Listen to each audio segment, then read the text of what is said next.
When I was 9 years old, I went off to summer camp for the first time, and my mother packed me a suitcase full of books, which to me seemed like a perfectly natural thing to do, because in my family, reading was the primary group activity. And this might sound antisocial to you, but for us, it was really just a different way of being social.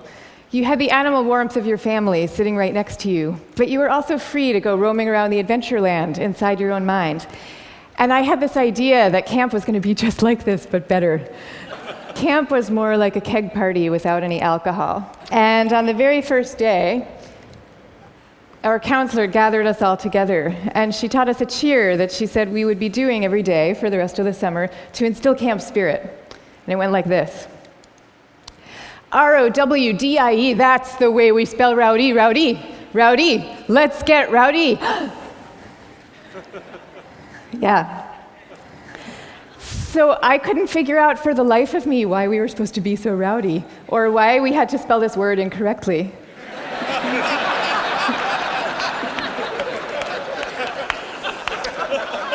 But I recited the cheer along with everybody else. I did my best. And I just waited for the time that I could go off and read my books.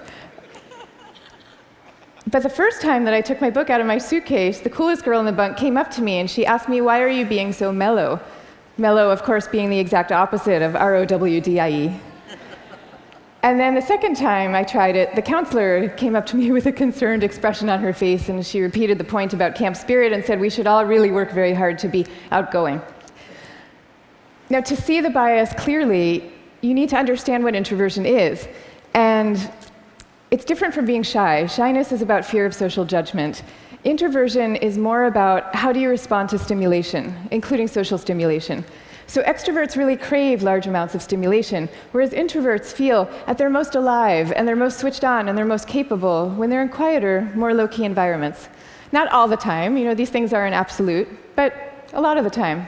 So the key then to maximizing our talents is for us all to put ourselves in the zone of stimulation that is right for us. But now here's where the bias comes in. Our most important institutions, our schools and our workplaces, they are designed mostly for extroverts, and for extroverts' need for lots of stimulation. And also, we are living through this belief system. We have a belief system right now that I call the new groupthink, which holds that all creativity and all productivity comes from a very oddly gregarious place. Now, in fact, some of our transformative leaders in history have been introverts. I'll give you some examples. Eleanor Roosevelt, Rosa Parks, Gandhi.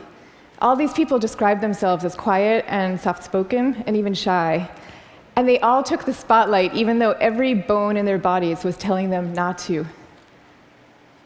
And this turns out to have a special power all its own, because people could feel that these leaders were at the helm, not because they enjoyed directing others, and not out of the pleasure of being looked at. They were there because they had no choice, because they were driven to do what they thought was right.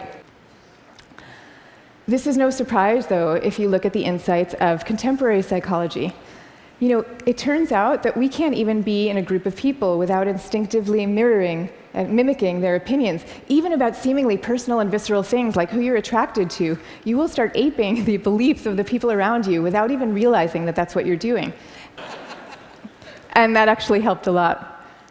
But I'll tell you, what helps even more is my sense, my belief, my hope, that when it comes to our attitudes, to introversion and to quiet and to solitude, we truly are poised on the brink of dramatic change. We are.